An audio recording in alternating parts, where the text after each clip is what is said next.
Now, if all has gone well and you've presented the options to the customer, obviously the next logical question is how much, right? That famous how much. This is where things get a little uncomfortable.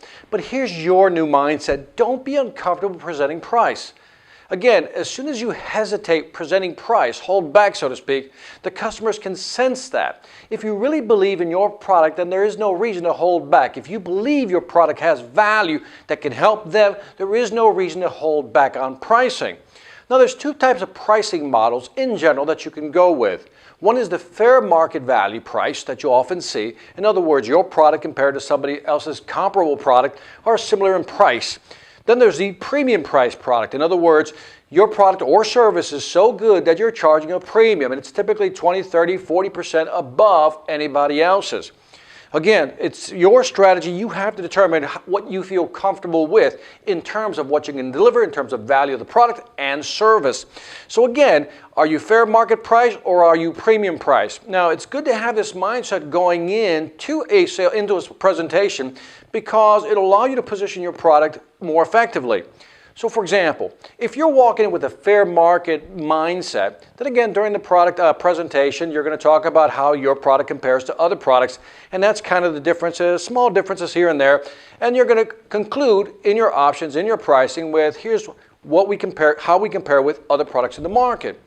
But if your mindset is that you're premium price, you charge more than everybody else, and you're going to make no excuses for it, then what you want to do is have that mindset before you begin your presentation. Because now, as you go through your presentation, as you go through the demo, you're basically emphasizing to the customer, here's what we have to offer, here's what our competitors offer, but here's what we really offer that's beyond, above and beyond what they offer. Which is why, Mr. Customer, we're typically more expensive than our customers, and let me explain why. Remember that line? So again, having the mindset of whether you're a fair market price person or a premium price person makes a difference in how you position your presentation. So have that up here, understanding what you want to do, how you want to sell before you begin your presentation. Again, I'm from the philosophy and the school of premium pricing, which means that if I have a product that I know is better than anybody else's and I can deliver it in a more effective, strategic way that has more value, then I'm going to charge a little more. And guess what? If you've identified the right customers, as we talked about in the beginning, you will find people who are willing to pay the premium price. Look, let me give you a simple example. There are people who will go eat at Denny's and buy a steak over there for 12 bucks.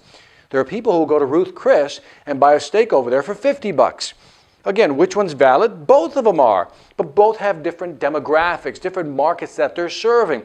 That's how you should look at your product or service. So again, keep that in mind. Options. When you're presenting pricing options, if you present two options, customers will always gravitate towards the cheapest one.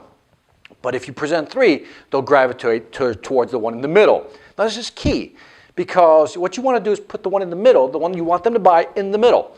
So if you only have two products right now or two pricing options, you want to create a third one to force people to go to what? In the middle. Here's the philosophy behind it, or the psychology behind it. That when two options are offered, people will actually choose the cheapest one to mitigate the risk. When three options are offered, people will choose the one in the middle to mitigate the risk. So always offer three options and put the one in the middle that you want them to buy. Don't believe me that this works? Go to Starbucks, go to McDonald's. How many options do they typically offer? Three. They never offer two options, and they want you to buy the one in the middle. Get the idea? Three options from now on.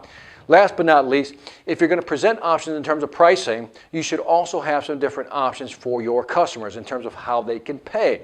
Is it net 30? In other words, due within 30 days, or net 60? Some may need net 90. I've seen that before. How about in terms of how they're going to make the payment? Can they pay with credit card?